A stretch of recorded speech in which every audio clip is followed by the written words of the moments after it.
O 16º texto é da Patrícia Manrique, espanhola, nascida em 1980, investigadora, pesquisadora independente, licenciada em filosofia, com mestrado em pensamento contemporâneo. Atualmente investiga para seu doutorado sobre o político como terreno da responsabilidade infinita em uma noção filosófica e ética de democracia como figura do comum. Esse texto que ela escreveu foi publicado primeira vez na lavoragina.net no dia 27 de março deste ano, 2020, e se chama Hospitalidade e Imunidade Virtuosa. Pensar filosoficamente um evento como o que estamos vivendo requer, em primeiro lugar, tempo. Tempo para deixar que a potencial novidade do que está acontecendo possa fazer um eco, um espaço, encontrar um lugar no nosso olhar meio cambaleante para dar a oportunidade de ser uma nova conjuntura. Para dar uma oportunidade de ser a uma nova conjuntura. Se corremos demais, podemos acabar dando-lhe a tudo o que chega à fisionomia do anterior, ou podemos considerar acontecimento, nascimento de algo novo, a feitos sobredimensionados por diversas razões, o qual não resta um ápice a reflexão sobre as condições de possibilidade de tal sobredimensionamento, por certo. O que se faz com as pressas, frequentemente, é reduzir a alteridade à mesmidade, confiná-la nos parâmetros habituais do próprio, na órbita do eu, do conhecido. Levinas fala muito e muito bem disso, da tendência do pensamento ocidental de reduzir a alteridade e aposta por experimentar a radicalidade da alteridade, o totalmente outro, que a seu juízo nos chama desde o rosto estrangeiro, alheio. A alteridade do outro não depende, ela está fazendo uma citação, né? Tá citando Levinas. A alteridade do outro não depende de uma qualidade que o distinguiria do eu, disse, porque uma distinção dessa natureza implicaria precisamente entre nós essa comunidade de gênero que anula já a alteridade. O eu e o outro são radicalmente singulares e distintos. Eu não sei como se pronuncia, eu já falei Levinas chama hospitalidade ao acolhimento da outreidade, do outro, né, da alteridade, o que implica o rosto do outro, que é uma abertura na forma de vulnerabilidade que mobiliza, que convida, que chama, que diz vem, e uma responsabilidade que atanha ao outro na forma de uma certa forma de passividade, de inibição, de evitar, a seu juízo, a violência. Mas a violência, de diversas maneiras, lembra Derrida, é inerente ao humano, porque o que se abre a possibilidade de uma hospitalidade violenta, que é justamente estar violento, deixar-se violentar, estar disposto a ser violentado, ser extraído do lugar natural, removido pela alteridade. Vale a pena, literalmente, ser hospitaleiros com o outro, com a alteridade. Uma hospitalidade, sublinha Derrida, que para ser verdadeira só pode ser infinita, absolutamente aberta ao que tem que chegar, ao arribante absoluto. Como a responsabilidade que, se tem limites, já não pode responder ao que vem o que vem a ser com uma radical honestidade. Porque não se trata de integrar aquilo, aquela, aquele, ou o que quer que venha. Não é questão de dar-lhe uma forma suportável, modelá-lo a nosso prazer para que nos pareça conhecido, mas assumi-lo em sua singularidade, em sua alteridade. A questão da hospitalidade, que é a pergunta por como nos comportamos com a estrangeiro, a questão de nossa atitude ante a estrangeirice é a questão de como nos situamos diante da alteridade em geral. Na verdade, eu tô traduzindo tudo por alteridade, ela está falando outredade, que seria do outro, né? E, ao mesmo tempo, a pergunta pela responsabilidade por como dar a ele, a esse outro, uma resposta. Uma resposta implica sempre perguntas. Quem? O que vem? Como respondo? O que é vir e o que é responder? O modo de fazer toda pergunta é também essencial, porque há perguntas capciosas e perguntas retóricas que só buscam como resposta o conhecido, aquilo que queremos ouvir, impedindo escutar o que nos pode estar dizendo a verdade que há por trás de um acontecimento, da alteridade, dos mundos que abre, os sentidos que libera. Os mundos que abre, os sentidos que libera. Por isso, quando, desde o Instituto Crítico de Desaprendizagem surgiu, desde que o Instituto é uma instituição, Instituto Crítico de Desaprendizagem surgiu, a proposta de pensar o que estava acontecendo, de fazê-lo e poder ser rápido, sentir como parte do próprio Instituto uma punhalada de incômodo. Se esta nova situação se pensa com pressa, o resultado pode ser um desfile de visões particulares acopladas à situação, uma certa repetição dessa visão que, de modo geral, temos das coisas, plasmando nossa impronta no que acontece. Ideologia, dois pontos. O que acontece quando a gente pensa rápido demais as coisas? Ideologia e bastante egoicismo, né? O ego, o eu, onde personalmente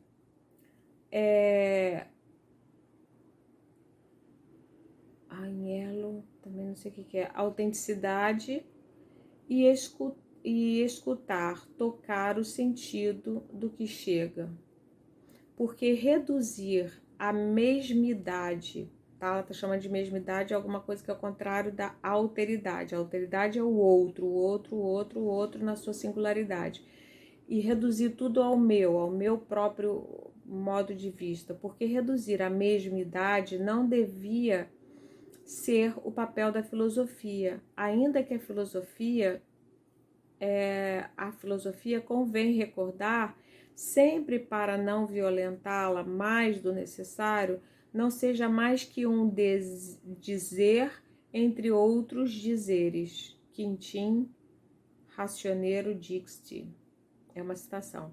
O pensamento rápido e egóico, esse jogo da mesmidade consigo mesmo, que não faz mais nem menos que defender trincheira, é a opinião que tanto se pratica atualmente, provavelmente porque vivemos, ainda que seja de uma maneira frágil e precária, na democracia. O instante de haver acontecido algo, já há um montão de opiniões sobre a questão, que são muitas coisas e algumas úteis, outras não, mas não são um pensamento desde a hospitalidade que veja venir, que deixa vir o que chega sem reduzir da realidade aos parâmetros da opinião, exercício de domar a alteridade do real. Algo muito necessário, sem dúvida, pois sem opinião não haveria apostas políticas. Mas bem diferente do que na filosofia se denomina pensar, colocar-se, o que seria pensar para a filosofia? Colocar-se diante do real, desde a desnudez de preconceitos, indagar sua verdade, buscar linhas de fuga, problematizá-lo. De momento, se temos interesse por ser hospitaleiros com o acontecimento, se queremos pensar no sentido em que tenta pensar a filosofia, devemos sopesar, não sei o que quer dizer, que a obsessão com a mesma idade e a pressa não são precisamente vantajosos para esse pensar filosófico.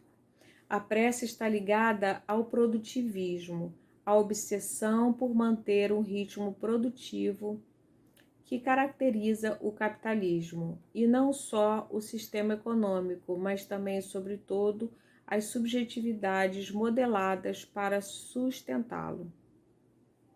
Um pequeno parêntese, eu acho curioso isso, porque essas pessoas escreveram tão rapidamente os textos, conseguiram, ela foi rápida, né? De fato, não há mais que, não tem mais nada que fazer que olhar o que aconteceu esses dias. Se estende o coronavírus se estende, uma doença que ataca os países ricos, isso é chave, e de que se diz que não tem classe social, né? Se diz dessa enfermidade que não tem classe social, o qual significa que afeta também a classe média melhor situada da parte privilegiada do planeta. E por tudo isso se desata uma fortíssima reação consistente no estado de exceção e o confinamento que exigem parar a maquinaria. Entretanto, rapidamente se geraram torrentes de atividades, a maioria não econômicas, com o fim de encher o espaço que deixam a ruptura do atual ritmo capitalista, como se necessitássemos restaurar e manter o insustentável ritmo anterior. Tomara que saibamos questioná-lo em vez de seguir reproduzindo-o também no estado de exceção, e essa parada que supõe um confinamento massivo e depois. Nessa parada que supõe um confinamento massivo e também depois. Talvez, ou talvez não, seja opinião sublinhar que com o coronavírus, a Europa de classe média e capitalista, que vivia em uma atalaia, acho que uma ilha de invulnerabilidade, descobriu a própria fragilidade, descobriu a alteridade, afetando-a sem remédio, sem possibilidade de contenção total, ainda que se tentasse. As porosas fronteiras do capitalismo difundem um vírus que não consegue parar o fechamento das fronteiras às pessoas e, por certo, tem pouco ou nada de novo, a não ser que afeta aos turistas, essa espécie de apátridas eventuais e com direitos humanos. A diferença, quero dizer, dos imigrantes. Também é interessante, né? Porque que ela tá fazendo uma ressalva aqui, que quando as fronteiras se fecham, o que acontece? Esses turistas, que são espécies de apátridas eventuais, está num texto de um francês que falou no do Bourdieu, que eu já não me lembro mais o nome, que eu li faz um tempo, eles têm direitos humanos, né? Mas os imigrantes, que também são apátridas, esses não têm. Também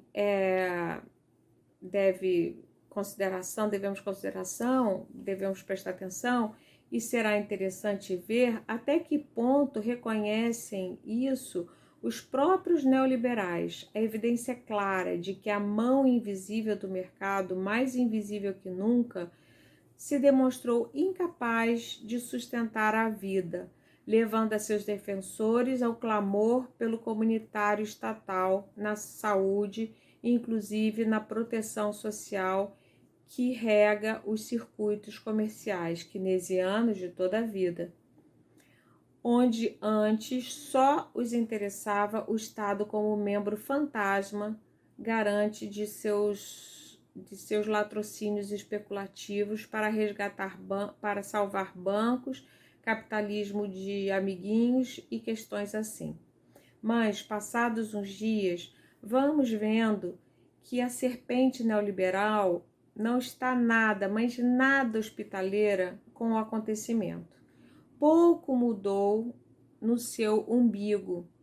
Os mercados que um dia baixam e ao dia seguinte já se integraram às medidas dos governos conduzentes a salvar vidas europeias normalizadas, insistimos, e conseguiram colocar como tirar alguma coisa daí, pela especulação e rapina, como é habitual ao que ocorre. E é que uma das primeiras evidências mostradas pelo momento presente foi, e de novo duvido se isso é opinião ou pensamento, ela se põe em dúvida se isso é uma opinião ou pensamento hospitaleiro com o acontecimento, o reconheço, a nitidez com a que se mostrou algo que já se opinava e parece exponer-se agora em toda sua desnudez. Em toda sua nudez, a gente fala, né? Que estamos em mãos de psicopatas, de um sistema necropolítico, absoluta e desvergonhadamente assassino. Necropolítica, recordemos, é um termo cunhado por Achille Mbembe, que aponta não só a uma política que maneja o direito a matar, mas também o direito de expor a outras pessoas, incluídos os próprios cidadãos de um país, como ocorre agora com muitos trabalhadores, à morte, obrigando em muitos casos alguns corpos a permanecer entre a vida e a morte, como ocorre nas fronteiras da Europa com as pessoas sem refúgio, ou em muitos lares onde os adultos e adultas maiores estão sozinhos. É impressionante o capital que se liberou nesses dias, prova de que quando há vontade se podem fazer as coisas de maneira bem diferente. Estamos contemplando como os responsáveis políticos europeus mobilizam ingentes quantidades de dinheiro. Até a Alemanha está disposta a endividar-se e há redobrado uns 50% de investimento, supostamente porque a vida é o primeiro. Por sorte, estão fazendo isso, que sem dúvida nenhuma, mas não porque a vida seja o primeiro. Se assim fosse, não se toleraria e, mais ainda, não se seguiriam impulsionando medidas desumanas de taxas de insalubridade de afogados no Mediterrâneo, de crianças, meninos e meninas da guerra perdidos e abusados, de mortes plenas e mortes em vida, vidas fantasmagóricas, não vidas, nas fronteiras europeias.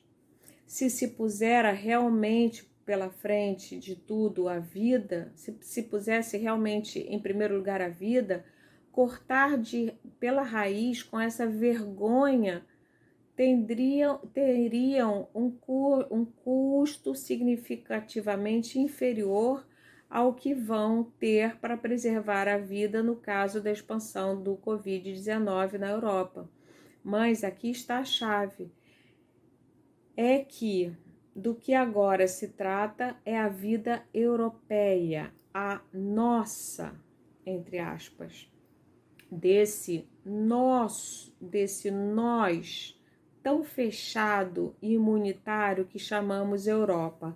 Essa zona geopolítica que demonstrou uma falta de respeito absoluta pelos direitos humanos, que os expulsou em sua nudez, mostrando que são a toda luz, a luz do dia, né? Mostrou sem esconder nada, uma patranha, não sei o que é patranha, inventada pelos países enriquecidos sem utilidade nenhuma e que não há direitos humanos a não ser só os direitos civis e pisoteados. Uma imoralidade que tem e terá um custo civilizatório cujas dimensões são hoje muito difíceis de calcular. A exceção e a mobilização de indigentes de grandes recursos para proteger a vida da cidadania média europeia, a mais estándar, a mais normal, né? Ficando fora desde os indigentes aos trabalhadores do lar, passando por todas aquelas pessoas que sobrevivem a salto de mata, é uma expressão que eu não conheço, é isso, que vivem para comer o pão, trabalham para comer o pão do dia, né? Nos mostrou o tipo de seleção social sem piedade sobre o que se edifica a Europa, que segue sendo um produto da modernidade colonialidade caracterizada pela produção sistemática de sub-humanos, que vai desde os albores do neoliberalismo e sua íntima relação com a escravidão e chega até os campos de extermínio nazistas ou os campos de recolhida de morango em Huelva ou até a fronteira greco-turca, na que seres humanos são usados como fichas de um jogo geopolítico letal e macabro. Não, a vida não é considerada, não está acima de tudo, como dizem por aí. É a vida das e dos nossos, em todo caso. O que é certo é que essa prepotente, autônoma, inumana Europa, que até agora se acreditava invulnerável, se encontra agora de cara com a sua própria fragilidade, com a fragilidade potenciada por uma antroponomia, economia e política neoliberais que são assassinas também à cidadania europeia. E o vírus, não em demasia letal, não tão letal até essa data, aponta ao coração de um dos assuntos chaves jogados na modernidade europeia, a relação entre comunidade e imunidade, porque não só houve na Europa, com o passar dos séculos, uma redução da comunidade que foi distorcionando e desvirtuando a própria comunitas, reduzindo-la à linguagem da identidade e à particularidade do sujeito e a metafísica, convertendo-a na linguagem da totalidade, da unidade, da homogeneidade, da linguagem do indivíduo. Não é só a semântica do próprio, a propriedade, o indivíduo, que foi sendo assediado pela comunidade até o ponto de convertê-la nesse algo próprio que um determinado grupo de indivíduos diferenciado do resto, acomunados na identidade que permite sua diferença, tem em comum. 2 pontos: comunidades da língua, da terra, da entidade, da identidade. É que, como investigou Roberto Espósito em Comunitas, como investigou na origem e destino da Comunidade, 1998, e em Imunitas, esse autor, né, Roberto Espósito. Proteção e Negação da Vida, em 2002, o duplo invertido das comunitas, as imunitas, a imunização, e impôs até praticamente eliminar a comunitas, o comum munus, a obrigação recíproca devida entre seres humanos que só somos em comum. A sociedade, a economia, a técnica e a gestão modernas fizeram desaparecer progressivamente a relação. A modernidade e colonialidade, desde Hobbes, não só é um exercício de neutralização de conflito inerente à vida em comum, via direitos e deveres contratuais estabelecidos sem deixar espaço ao munus, e, portanto, também de despolitização, é que se impõe uma noção de comunidade identitária, substantiva, que vem, que se transforma num monstro totalitário ou agregação individualista, e que deixa de fora, infestada de imunitas, a toda outredade ou alteridade. Uma outra idade, por certo, sempre pré-fabricada, racializadas, imigrantes, escravos, refugiados.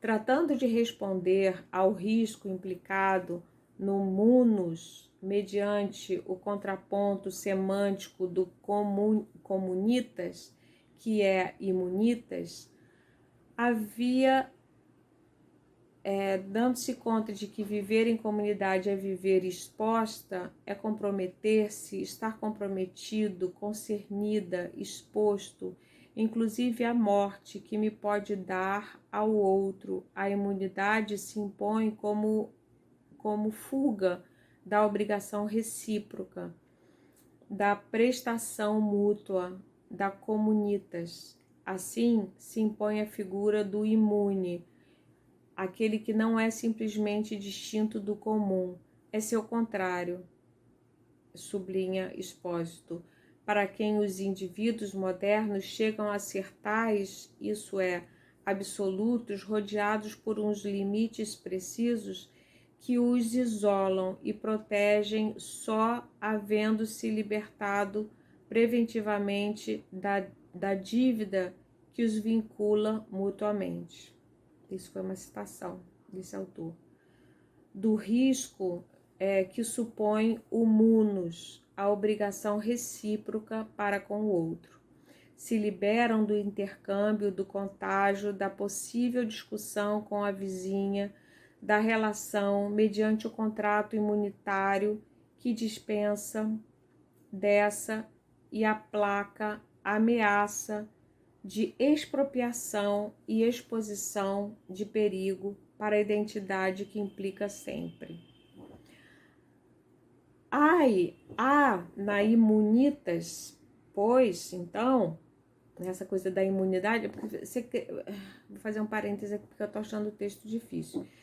Ela está dizendo, então, quando a gente se depara com um outro, né, a gente fala em sistema imunológico. O que é um sistema imunológico? É um sistema de defesa que a gente tem contra o que não é o mesmo, o que não é o eu. Então, tudo que pensa o que é diferente de mim mesmo, né?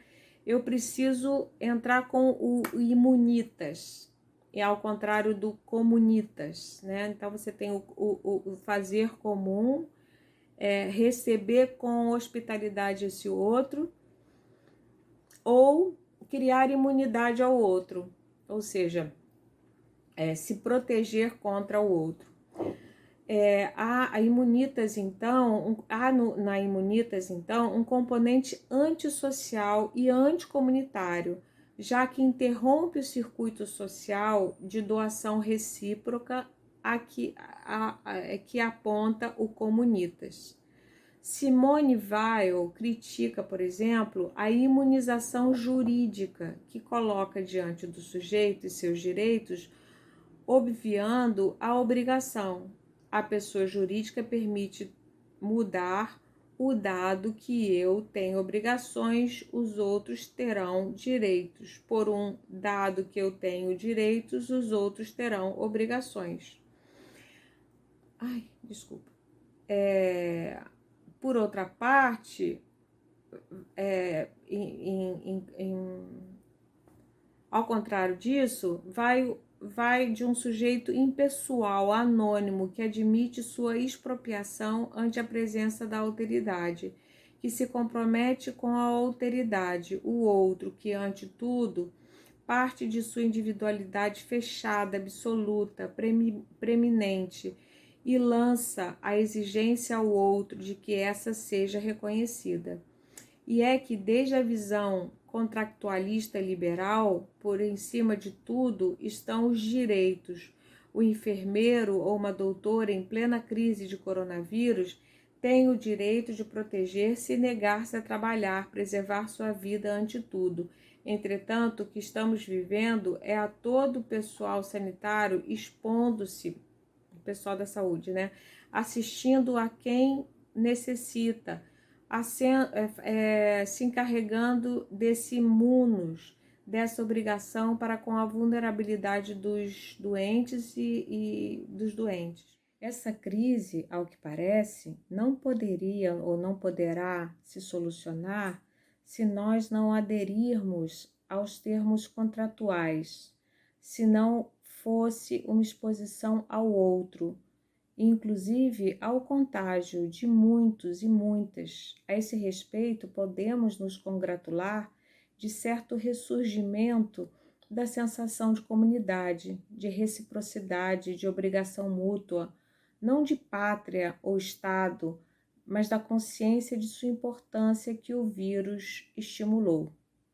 O certo é que não há comunidade sem algum tipo de aparato imunitário, mas também podem procurar-se formas de entender a identidade de um modo aberto e não excludente para fazer que o imune não seja inimigo do comum. Buscar uma imunidade virtuosa, comunitária, evidentemente necessária no caso do coronavírus, uma imunidade comunitária, na qual o que deve nos importar não é a própria proteção, mas sim a dos outros e outras, que suponha que a luta pela saúde seja uma responsabilidade compartilhada, que requer que requer a ajuda de todas e todos para todas e todos. A retórica imunológica moderna, como vimos nos discursos de boa parte dos responsáveis políticos nesses dias, ha representado muito frequentemente uma retórica belicista, mostrando seu objeto de estudo como uma batalha sem quartel, contra todo tipo de risco e contaminação. As metáforas bélicas estão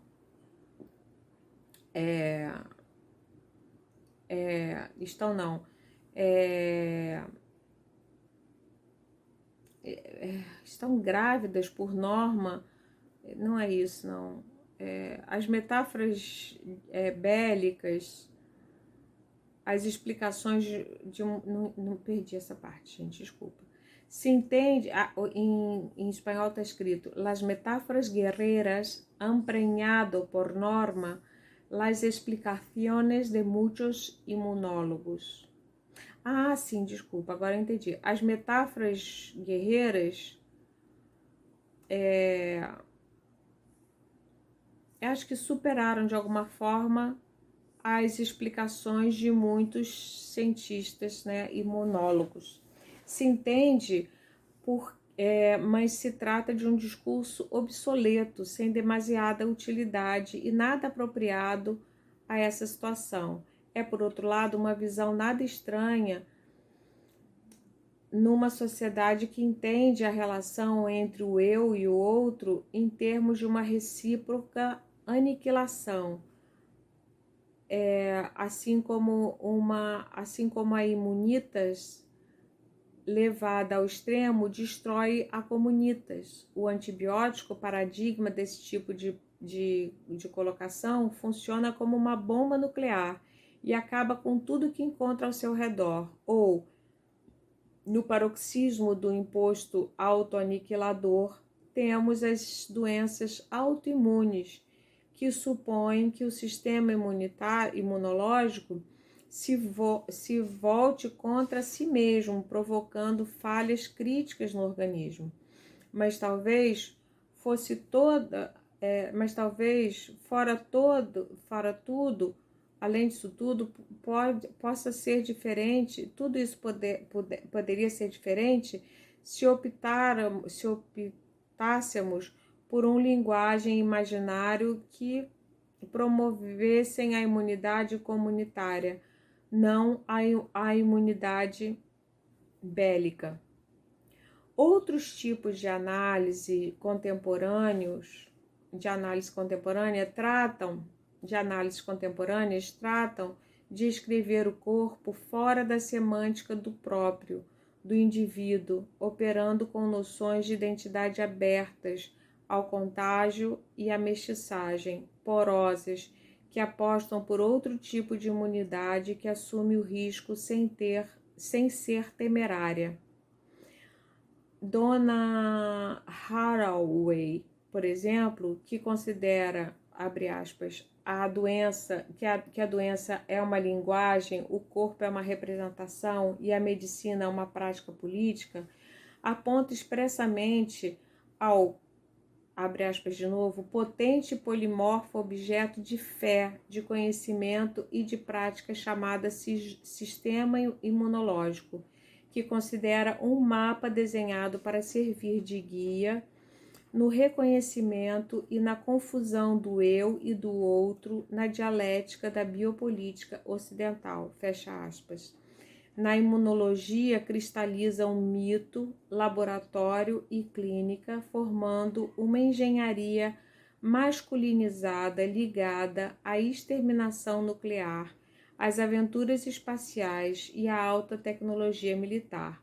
Mas seu trabalho propõe, pelo contrário, abre aspas, a confusão das fronteiras e a responsabilidade de sua construção, como sublinha seu Cyborg Manifesto, de 1984, um projeto desestabilizador que põe o valor que a relação atual entre política e vida passa pelo filtro da biotecnologia. Para Haraway, não sei se eu estou pronunciando certo, tá, gente? Empenhada em ensaiar em buscar novas soluções que passam por novas linguagens, as metáforas biológicas que nomeiam o sistema imunológico poderiam descobrir como possível mediador, mais do que como um sistema de controle central ou como um departamento de defesa armado, entendendo a doença em termos de reconhecimento e comunicação. O eu, aponta Haraway, não acaba na pele, nem tem limites precisos, por mais que projetos como o genoma humano queiram definir-nos em uma espécie de projeto dominador de humanismo tecnocientífico, e se pode colocar de modo diferente o sistema imunológico como uma comunicação ou interação entre um eu semi-impermeável e o outro. O confinamento e o estado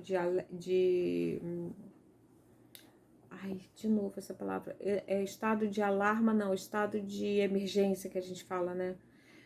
Tem o óbvio perigo de supor, pela situação de exceção, terreno abandonado para o autoritarismo estatal, mas corremos o perigo de não só não melhorar nos nossos hábitos imunológicos, mas chegar a piorar e que se impõe a atitude autoritária e de imunidade viciosa na sociedade civil, provocando situações como a que víamos recentemente em um vídeo em que uma mulher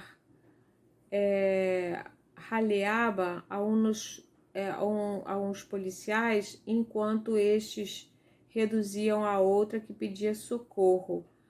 Aos reiteradas imagens de raleava aplaudia, né? Aplaudia, então, desculpa, vou recomeçar.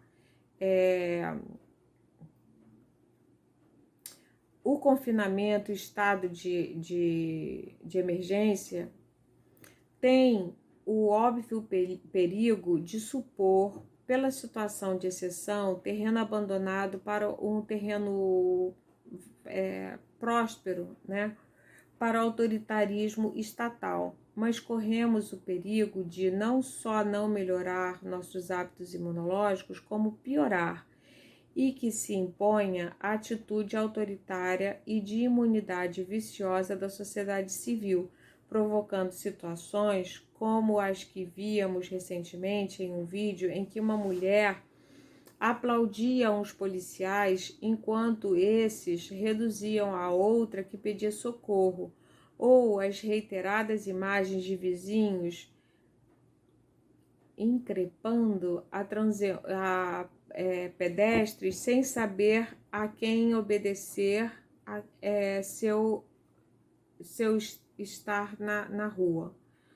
Isso é um excesso imunitário, uma imunidade viciosa, fechada por completo ao outro, idiota. Pelo contrário, a imunidade comunitária que nos devolva ao munus em tempos de pandemia seria reforçar os laços de responsabilidade mútua. Desculpa, gente, eu vou ter que voltar aqui. Eu realmente não entendi. A cena do vídeo é uma mulher aplaudindo policiais,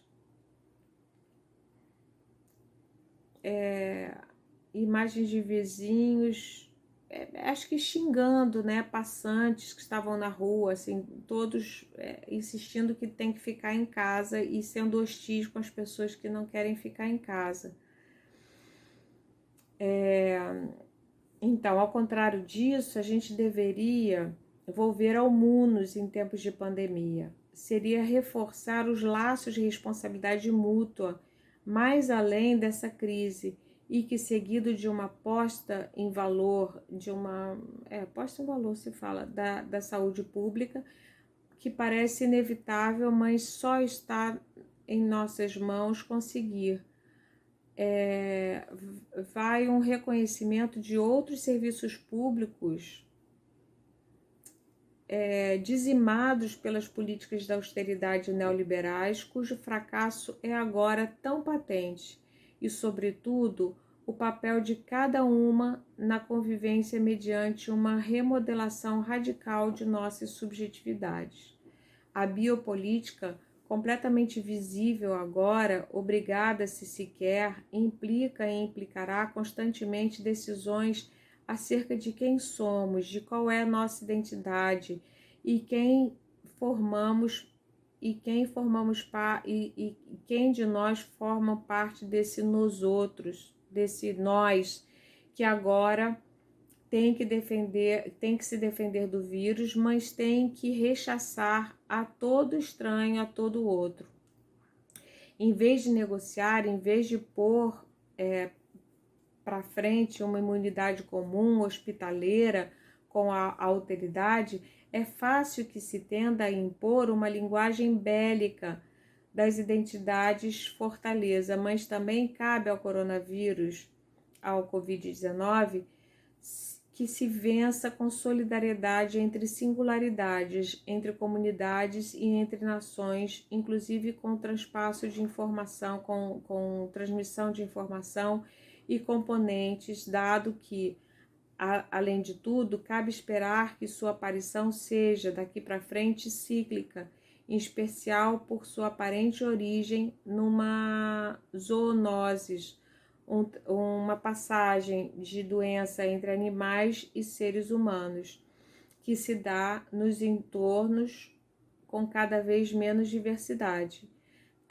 Teríamos que perguntar-nos por isso, a quem consideraremos daqui para frente nós? Quem forma parte do corpo a proteger? Quem fica de fora como mero transmissor vírico? Ante uma imunidade radical que é a toda a luz do sol, a luz do meio-dia, completamente às claras seria a tradução, ante uma imunidade radical que é às claras, impossível em plena globalização, veremos se somos capazes de uma imunidade comunitária virtuosa. Já há, por exemplo, gente que trabalha em casas e na saúde que, estando contagiados e não tendo sintomas ou tendo-os leve, de modo que não lhes permita fazer vida quase normal, demonstraram,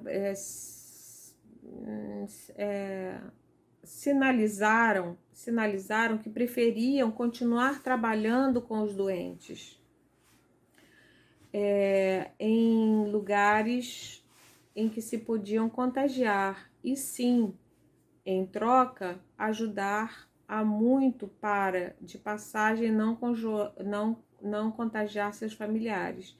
Isso é uma gestão comunitária da imunidade, uma imunidade negociada. Isso rompe com o mantra do isolamento completo dos doentes e doentes. A gente não tem doentes e doentas, né? De sua individuação, da fronteira radical, do imaginário da separação como toda solução. Mudar a visão, o ponto de vista, abre portas a novas soluções. Sigamos atentas, sejamos hospitaleiros com o acontecimento, com a alteridade, mas sobretudo com os outros, que nos coma a imunidade e quem sabe se o futuro nos depara algo novo, por venir, que não mero porvenir, mero tempo posterior, cheio do de sempre.